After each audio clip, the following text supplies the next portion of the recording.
కొత్త మంత్రులు ఇవాళ బిజీగా గడిపారు. తమకు కేటాయించిన శాఖలపై రివ్యూ చేశారు. ప్రభుత్వ ఉద్దేశాన్ని, లక్ష్యాలను అధికారులకు వివరించారు.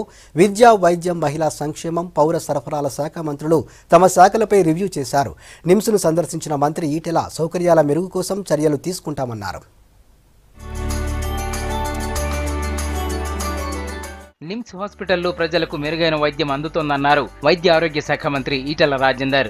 కార్పొరేట్ హాస్పిటల్స్ కు ధీటుగా నిమ్స్ సేవలు అందిస్తోందన్నారు. ప్రస్తుతం హాస్పిటల్స్ కు వస్తున్న రోగుల సంఖ్య రోజురోజుకు పెరుగుతోందన్నారు. నిమ్స్ హాస్పిటల్ ను సందర్శించిన మంత్రి రోగులను సమస్యలు అడిగి తెలుసుకున్నారు. నిమ్స్ అభివృద్ధికి మరిన్ని నిధులు మంజూరు చేస్తామన్నారు ఈటెల.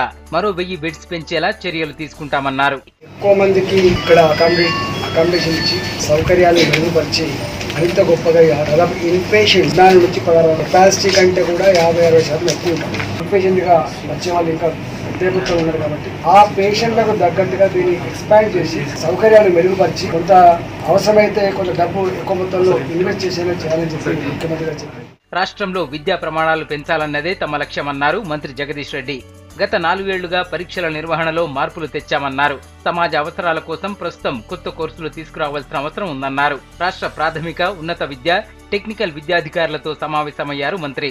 కళాశాలల్లో మౌలిక వసతులు, సమస్యల పరిష్కారాలపై సమీక్ష నిర్వహించారు. టెట్ పరీక్షను త్వరలోనే నిర్వహిస్తామన్నారు మంత్రి. ప్రైమరీ పాఠశాలల్లో ఇంగ్లీష్ మీడియం ప్రవేశపెట్టడంపై సీఎంతో చర్చిస్తామన్నారు. ప్రధానంగా కళాశాల నుంచి వెళ్లే విద్యార్థులు మళ్ళీ సర్టిఫికేట్ పట్టుకుని ఏ క్రాస్ రోడ్లకు నిలబడే పరిస్థితి లేకుండా, మళ్ళీ ఇంటికి వెళ్ళి తల్లిదండ్రుల మీద భారం అయ్యే పరిస్థితి లేకుండా, ప్రపంచంలో ఎవరితోనైనా పోటీ పడగలుగుతాం అన్న ఆత్మస్థైర్యంతో, ఆత్మవిశ్వాసంతో బయటికి వెళ్ళాలి అనేది ముఖ్యమంత్రి గారి ఉద్దేశం. అన్ని చోట్ల కూడా పూర్తి స్థాయిలో కాంపౌండ్ వాళ్ళ నిర్మాణం చేయాలి, అన్ని రకాల రక్షణ చర్యలు తీసుకోవాలని చెప్పి కూడా జరిగింది. యాసంగి సీజన్ ధాన్య సేకరణలో ఎలాంటి ఇబ్బందులు రాకుండా ఏర్పాట్లు చేయాలని అధికారులను ఆదేశించారు వ్యవసాయ శాఖ మంత్రి నిరంజన్ రెడ్డి. యాసంగి ధాన్యం కొనుగోళ్లపై పౌర సరఫరాల సంస్థ అధికారులతో మంత్రి సమీక్ష నిర్వహించారు. 2018-19 ఖరీఫ్ సీజన్లో 40,70,000 మెట్రిక్ టన్నుల ధాన్యాన్ని కొనుగోలు చేసి రికార్డు సృష్టించిన విషయాన్ని గుర్తు చేశారు మంత్రి.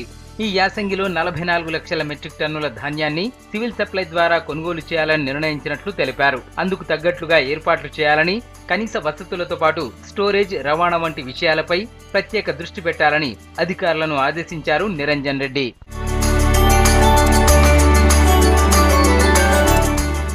మంత్రిగా బాధ్యతలు చేపట్టిన తర్వాత మొదటిసారిగా స్త్రీ, శిశు సంక్షేమం, కార్మిక శాఖలపై సమీక్ష నిర్వహించారు ఆ శాఖ మంత్రి మల్లారెడ్డి. సమావేశానికి స్త్రీ, శిశు సంక్షేమ, కార్మిక శాఖల ఉన్నతాధికారులు హాజరయ్యారు.